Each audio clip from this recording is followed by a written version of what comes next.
Hi, my name's Jonathan, and this is our Blue Ocean Strategy group presentation for the NBL.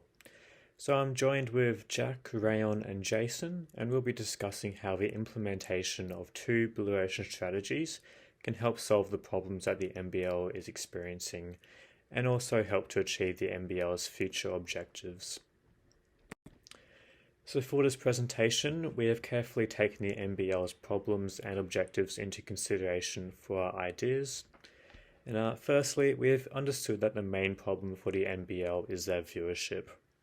And in comparison to other Australian sports, it is low in viewers. We have also determined that social media is a problem for the NBL, with them having a significantly lesser number of followers compared to other Australian sports. And this would be improved by an increase in viewership. So furthermore, we've concluded that the NBL's current objectives are to achieve domestic growth, global growth, long-term financial growth, and an increased pathways for future talent. We believe that our Blue Ocean strategies can help with these objectives and solve the problem of viewership. So our first idea involves the creation of a basketball reality TV show. It will be designed for young basketball players to compete in to be able to earn a 10-day contract with the NBL.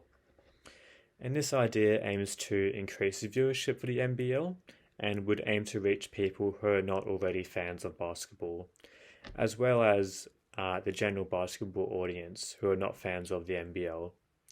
And this is important as the NBL has previously stated that they want to convert general basketball fans into avid NBL followers. Also, this idea would be effective for improving the NBL's content for their social media pages, and this idea would also achieve one of the NBL's objectives for increasing the pathways for future talent as well. So our second Blue Ocean strategy is for the NBL to put more investment into the digital space, specifically with the metaverse, as this would be a new market opportunity for the NBL.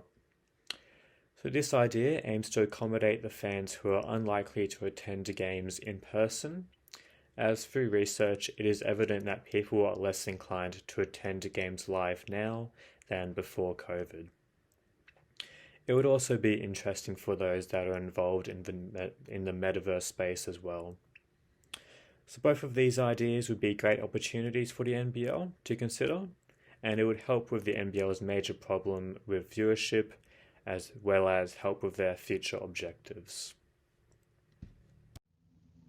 Thanks, Jonathan. Hey, my name is Jack, and I'll be presenting to you our first Blue Ocean strategy idea.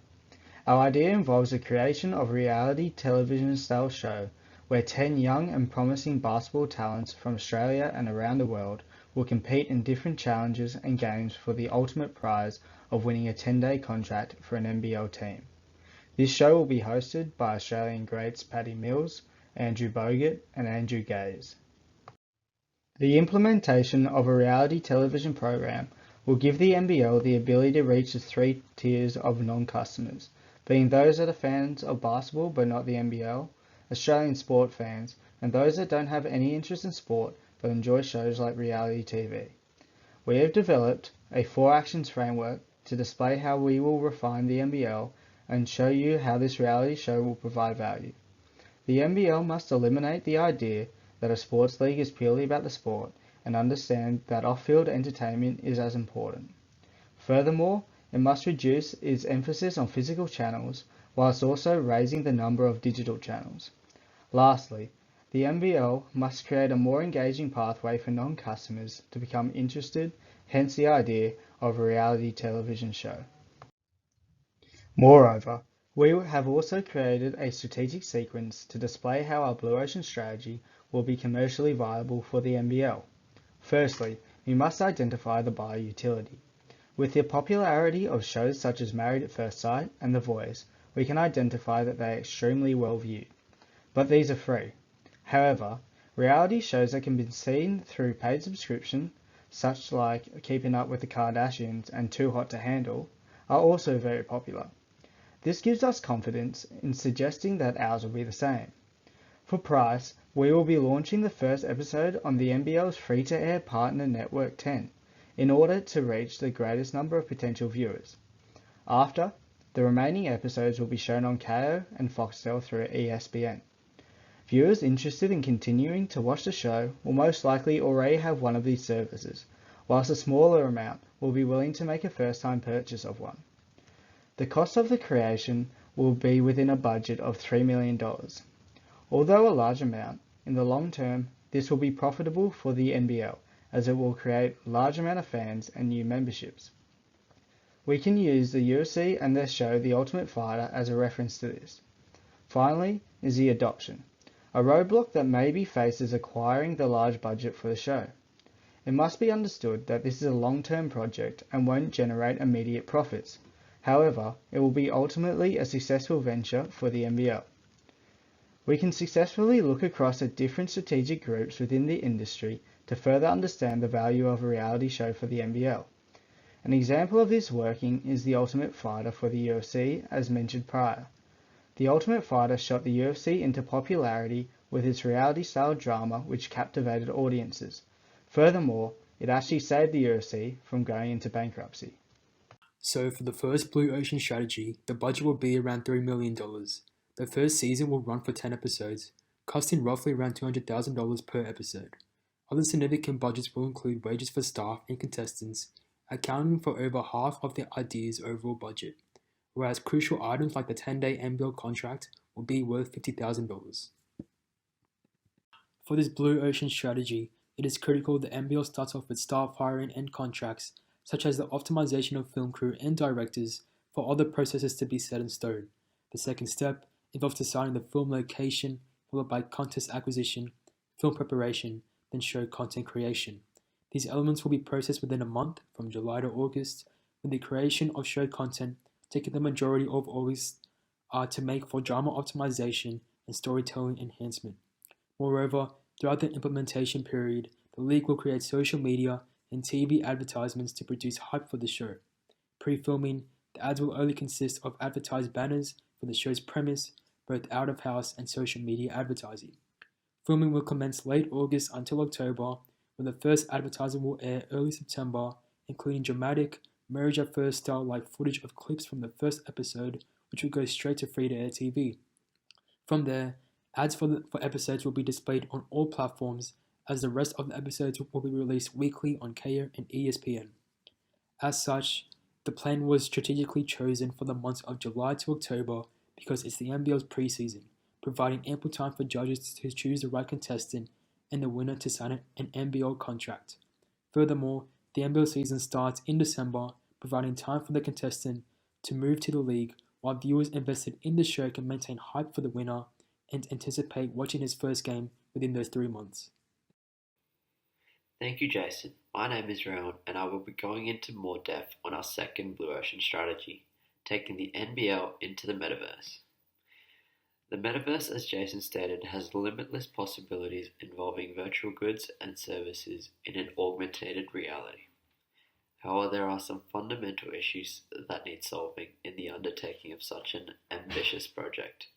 The main issue that presents itself would be the tall asking price of $600 to $900 to purchase a single VR headset. Even with the NBL's relatively wealthy audience, this is far too high a cost for a regular customer. Therefore, I introduce you the idea of loaning VR headsets to consumers alongside a no lock-in monthly membership. By combining the loan with the membership, it is expected memberships to rise steadily as interest builds up. However, for this to be feasible, the membership cost will also have to increase. By offering a regular membership and a premium membership option with the VR headsets, customers will be more likely to proceed with the purchase. These memberships will have a page on the main NBL website with links to different landing pages, creating an engaging and comprehensive experience. 4 membership options will be ideal for this undertaking. The first will be a regular monthly contract with the NBL's distributors such as Kayo. This will simply have details and a link to different providers so consumers can choose their best provider. The second offering will be a VR headset only offering involving loading the VR headset and access to the metaverse, but not digital streaming platforms. The third offering will be for those that already own a VR headset, only requiring access to the metaverse. This will be significantly cheaper as there is no loan required for a VR headset.